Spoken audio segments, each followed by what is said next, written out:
We are back. It is the Heat Wave, 32 teams in 32 days, doing it BRoto style and going over every single fantasy relevant player that there is.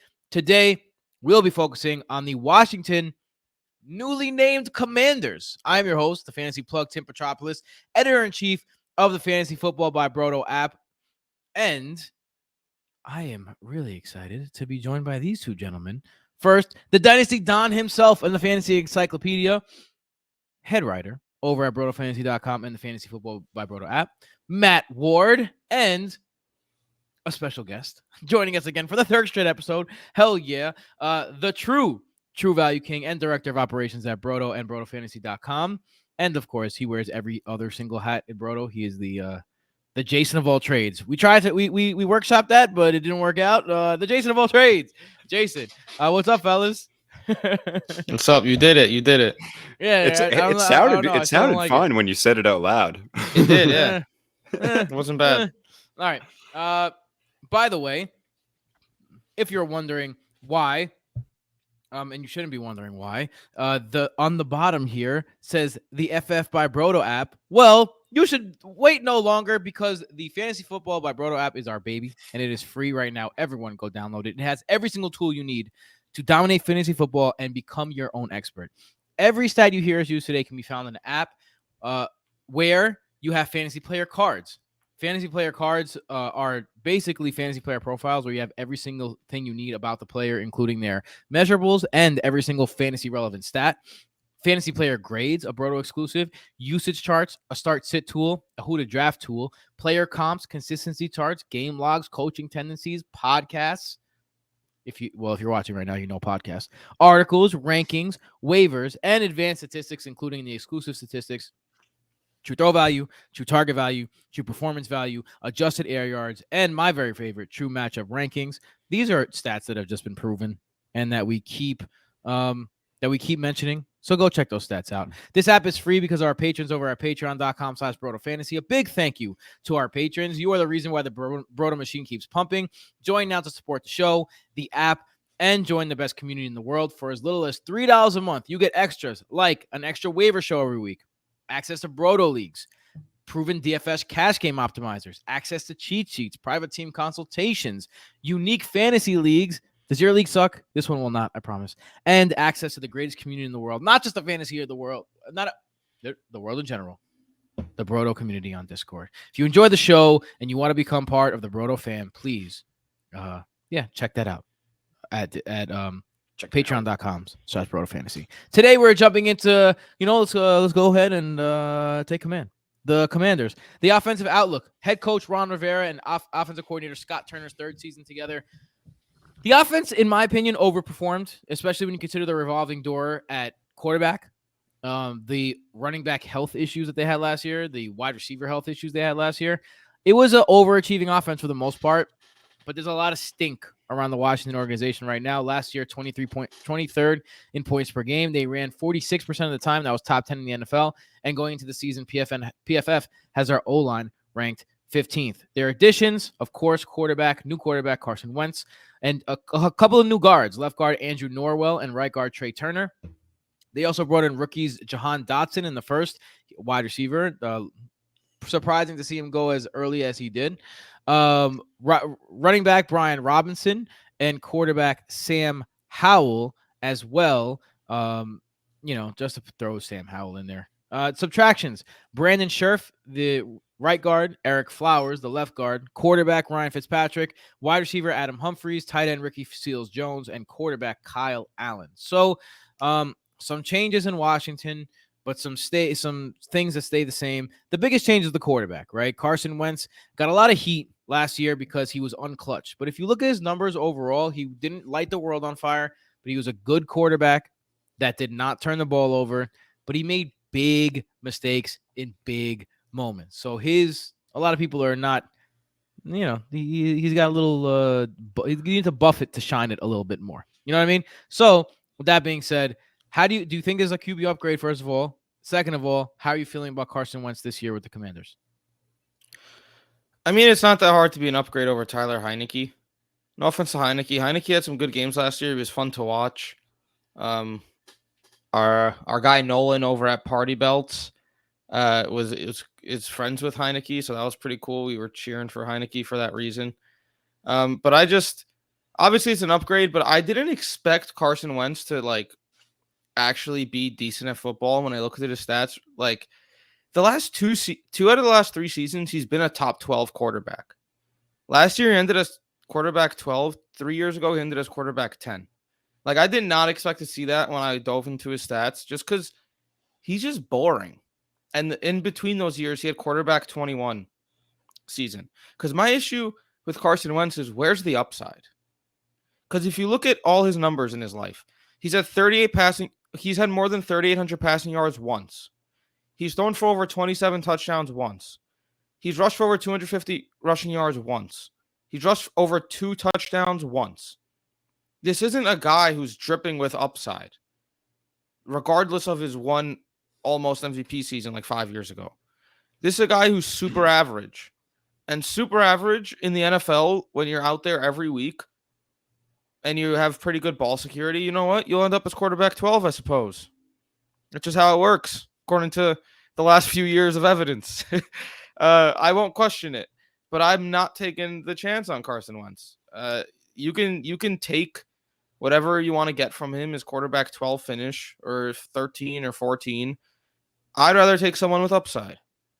Someone else in the NFC East, Daniel Jones, was being drafted after Carson Wentz, who also has quarterback 12 potential, has more upside than Carson Wentz, I think. So I'm off of Carson Wentz this year. I'm done with Carson Wentz and his plain play. You could be a fine game manager. I'm not dealing with that for fantasy. And I'll always have a bone to pick with Carson Wentz real quick, because me and Michael both did not like him out of college. We didn't really like him even his rookie year when he played like an MVP. So me and Michael were like, all right, I guess he played like an MVP. Like, we have to concede defeat, I suppose. No, he ended up sucking, just like we thought. So Carson Wentz I was not wrong about, and I'm sticking to that. It's lit.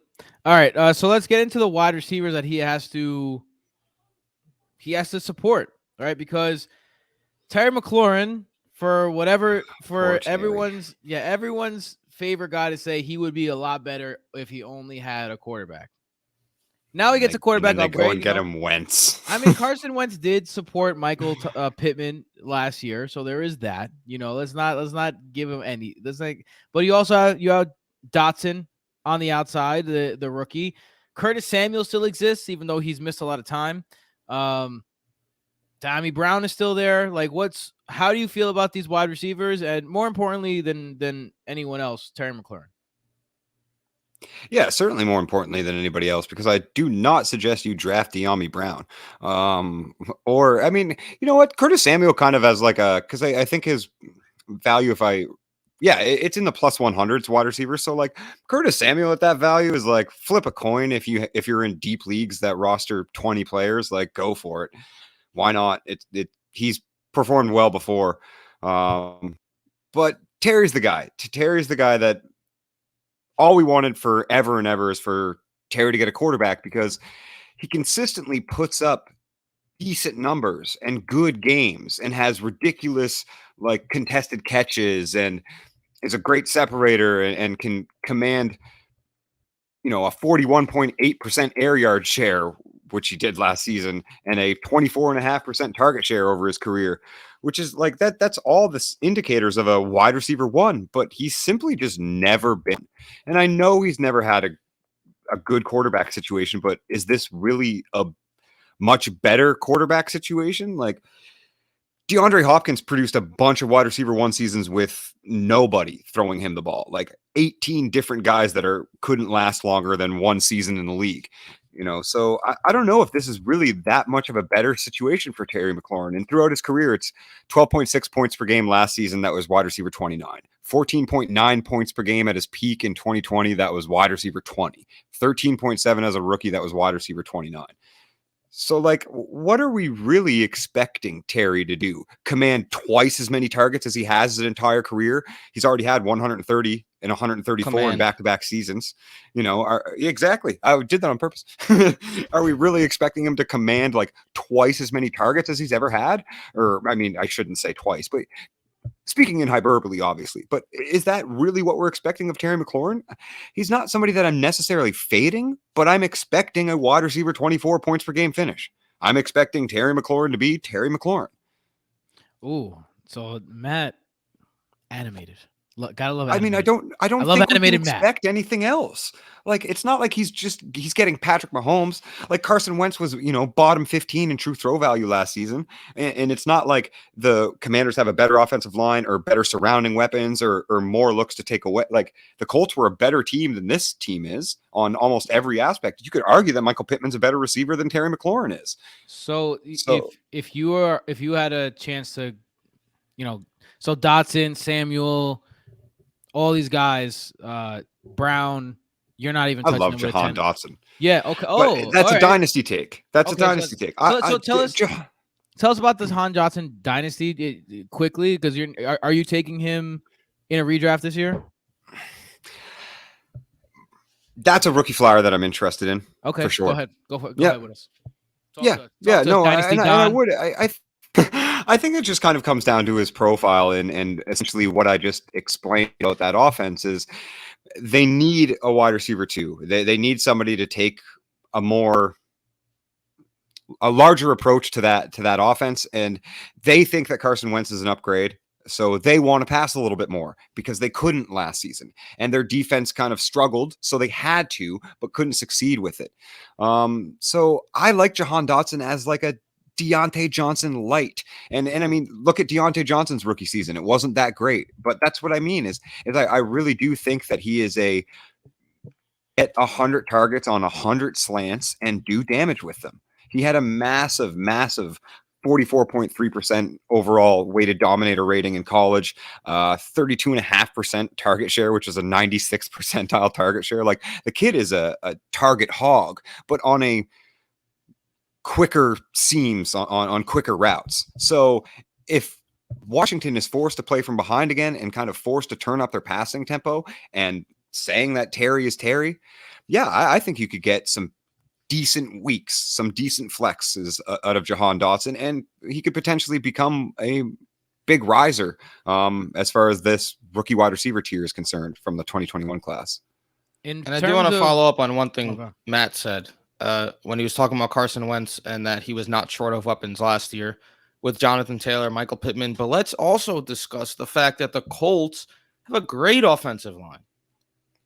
Their offensive line is fantastic. And now he's going to Washington, who does not have an offensive line like the Colts. And sure, Carson Wentz went 27-7 last year, right? But that was throwing with a clean pocket. And the last time we saw him with a lesser offensive line, he went 16 touchdowns, 15 interceptions for the Eagles. I think one of the reasons why people hate him too is because he extends plays even when he doesn't have to. He had a clean pocket and he would run out, and that's when he would make his mistakes. So if you're forcing him out there more, then that's not a recipe for success. You should go back and if you can find like a cut up of those 7 interceptions, 4 of them are shovel passes through the offensive line. Like he's just Carson Wentz makes as soon as there's pressure, he's like, "Geh." I will say all 3 of us on the show, not too much hair to go around except for facial hair. But we would rip our hair out if we had to deal with that. That's for sure. Yeah. Matt's looking crispy with that lineup today, baby. Today. Oh, it's lit. Oh, it's real lit. All right, let's talk about the tight end though, because I feel like one guy that could stand in the way of Jahan Dotson being that guy is Logan Thomas. Logan Thomas is a target hog as well. He's been a target hog for this team. You know that the coaching staff likes him. You know that they like to get him in situations where he can succeed. But he had never played with a guy like Jahan Dotson playing in that second wide receiver role. So the question is, and Carson Wentz made 2 tight ends, made tight ends relevant last year multiple times with the Colts. But the Colts offense also is a tight end friendly. So the question is, Jason, how does this translate? Logan Thomas, one of those guys you can get super late. For me, I'd rather have a guy like Logan Thomas over a guy like Noah Fant, because I got to pick Noah Fant way earlier. Well, okay. And I'd rather start out with a guy like Logan Thomas and then stream. if I'm going to go with a guy like Noah Fant on the Seahawks offense. So, like, in terms, like, I don't know. That doesn't mean I'm ranking him ahead of Noah Fant. Just means, like, No, I understand. you know, like, I'd rather take him at ADP. That's how I'm feeling about the Logan Thomas I experience. mean, his ADP is free. Logan, yeah, but exactly. Because a big thing that Tim keeps avoiding that we can't just avoid is that he tore his ACL last year. Yeah. And when he was asked about it in April on a radio appearance, he did not say that he had surgery to repair his ACL. He said he had surgery to repair his ACL, his MCL, and both of his meniscuses. Or menisci, that sounds like whatever your awesome. preference is. Menisci. So this motherfucker's walking around with fake menisci everywhere. And last year, even when he had real menisci, he was averaging 3 receptions, 33 yards, and half a touchdown per game, which is like not good if we're being honest. So yeah, he's free, and yeah, maybe he'll come back and be a good player. But even his breakout year, he had like 650 yards. What did he fucking do? So this guy's already starting the year on the pup. He has fake menisci, and Carson Wentz is his quarterback. I'm not drafting His fake menisci. No, and I genuinely do see where Tim's coming from, because that breakout was like tight end 6 overall, tight end 8 points per game. Like, so I get it, but that's also something that we've hammered and talked about always, like, the difference between tight end 8 and tight end 14 and their ADP gaps can be wildly different. But like, if you don't have a top 3 tight end, that points per game, that's in streaming territory. So Logan Thomas is already somebody that you can just stream. Like, it doesn't need to be somebody that you're targeting. You muted yourself. Tim's muted. Do you guys like my name change though? I changed my name for the folks. Yeah, I thought it was great. You changed No, my new is at fake menisci. That's definitely If not you're how you watching spell this on YouTube. Sky. How else do you spell multiple meniscus? I'm going with the lawyer. Yeah, I'm gonna go with multiple meniscus. Is just like, I'm gonna go with multiple meniscus. That sounds better than menisci. All right, guy. All right, let's go over to the running backs, because I think there's a school of thought where Antonio Gibson is the next up, and there's that school of thought. There's another school of thought that says Antonio Gibson is out of here, like, forget him forever.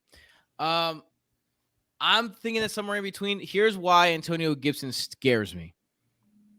They brought in Brian Robinson to be a guy who can play in a goal line situation, which Antonio Gibson was not great at last year.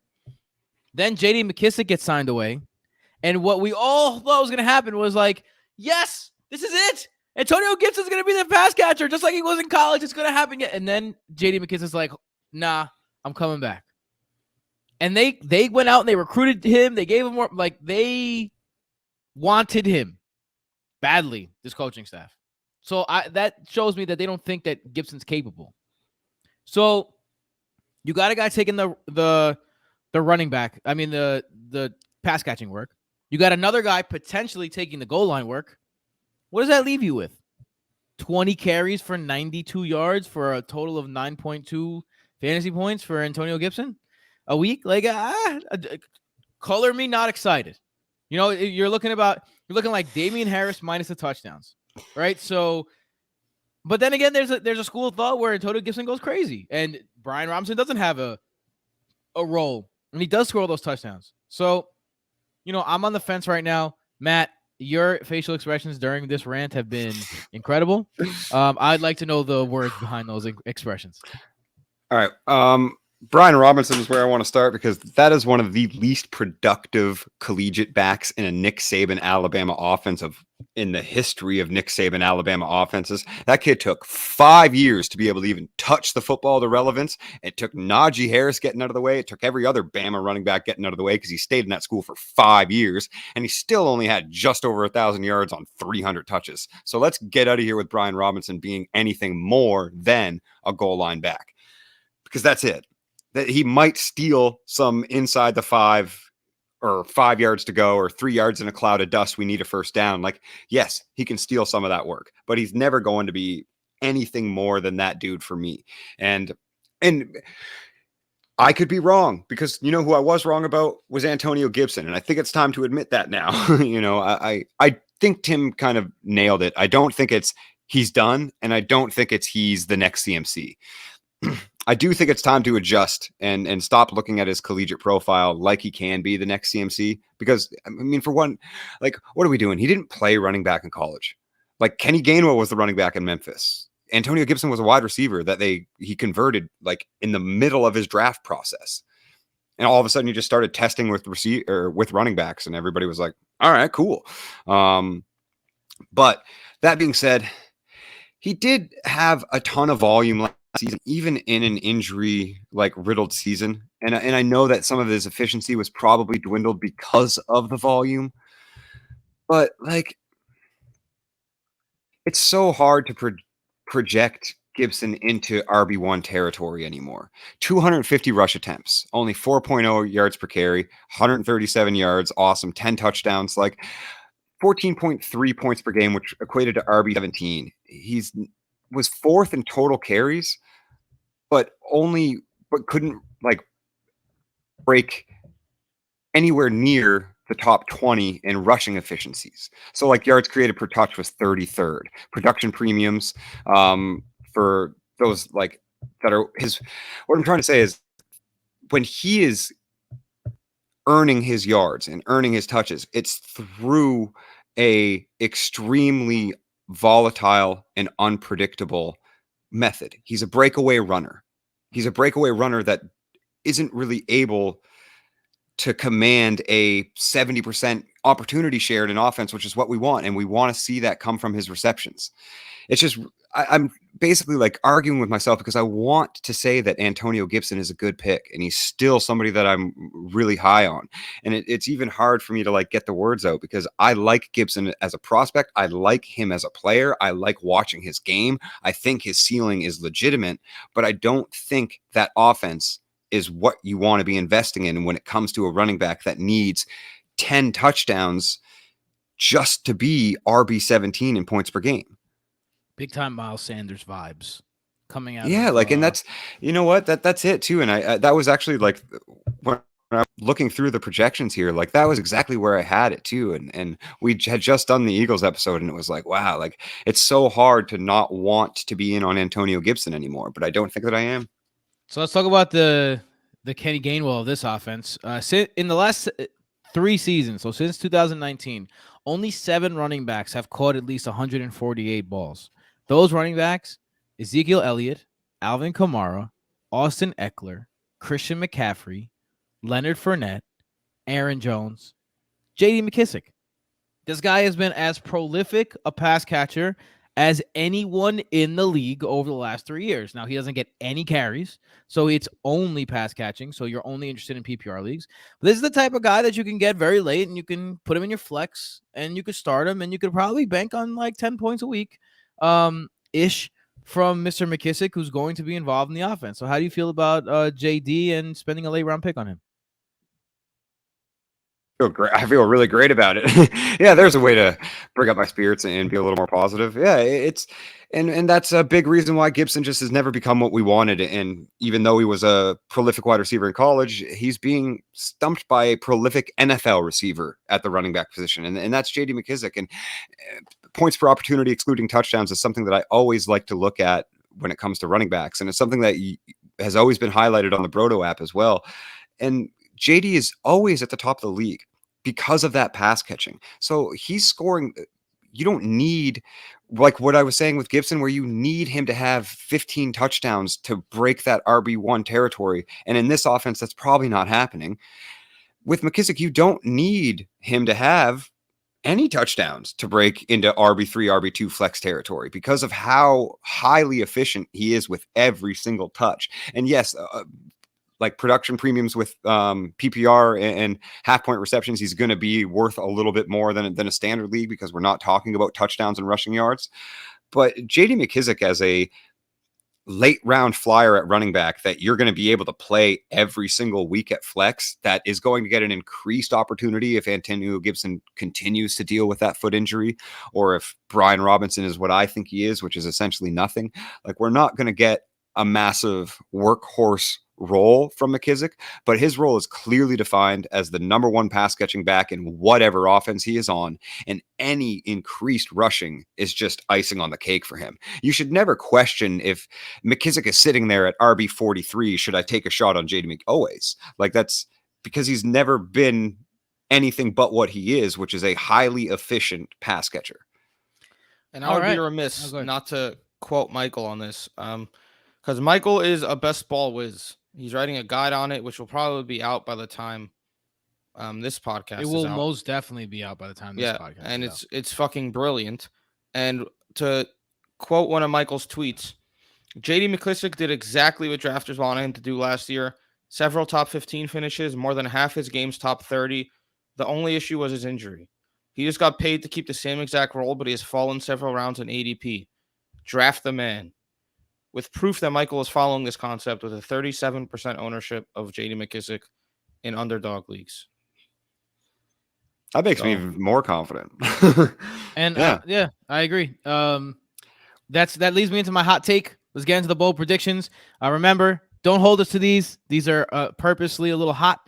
If everything goes right or if everything goes wrong, I think that there's a good possibility. I just said don't take me for this like as a real thing, but I think there's an actual good possibility that we have at least 4 Washington Commanders that outperform ADP significantly. So I think JD McKissic can outperform it. I think that Terry McLaurin can. I think Carson Wentz can. I think Jahan Dotson can. And I'm not projecting it, but if everything does go right, maybe Antonio Gibson, if he keeps the role as I would love it. Touchdown back. But that's my bold prediction that we got some definite overachievers on this team. Matt, what's your bold prediction? I think JD McKissic is probably going to be the second leader in receptions on the team. Oh, nice. Hot. Yeah. I like it. I like spicy. That one. Behind Jahan Dodson. No, I'm saying. And I was trying to get a little bold because he is somebody that I just really like this year. And literally the same way that I feel about Kenny Gainwell. And they are essentially the same cost, which is like a low end RB3. It's like, man, if you play in PPR leagues and you're not targeting these types of running backs, then you're definitely doing it wrong. This is the type of running back that I start in my flex every year, and it's always great. Yeah, like it's just guaranteed floor. Jason, what's your bold prediction, brother? That Tyler Heineke starts at least 3 games this year. Ooh, wasn't expecting that. Ay caramba, muy caliente. Tell me why? Is it just because? Just because Carson? I mean, he's definitely better than Sam Howell. So just because? Maybe Sam Howell, but Heineke. Nah, I think that the Washington defense is good enough to keep them in games like we saw last year. So they're going to want to compete. Heineke gives them a better chance to compete than Howell. And I just think that's Carson Wentz with like not many established weapons on the outside at the moment besides Terry McLaurin, and a worse offensive line is not going to go well. I just want to put that out there, Jason, that Washington's defense was actually kind of terrible last year. Thinking about 2 years ago, but it was a lot of Heineke chasing. They did lose Chase Young last year. Yeah, they lost a bunch of guys. There was a lot of Heineke. A bunch of guys, yeah. Chasing deficits. All right. That's it for us today. You can find Jason at BrotoFF Jason. You can find me at BrotoFF Tim. You can find Matt at PsychWardFF. You could also find all of us at Broto Fantasy on Twitter, at FF by Broto on Twitter as well, at BrotoFF Mike, at BrotoFF Cass. We will see you tomorrow, ending out the NFC East with the Dallas Cowboys, an interesting squad that I may have just sold the farm for in Dynasty. I'll see you guys later. Peace.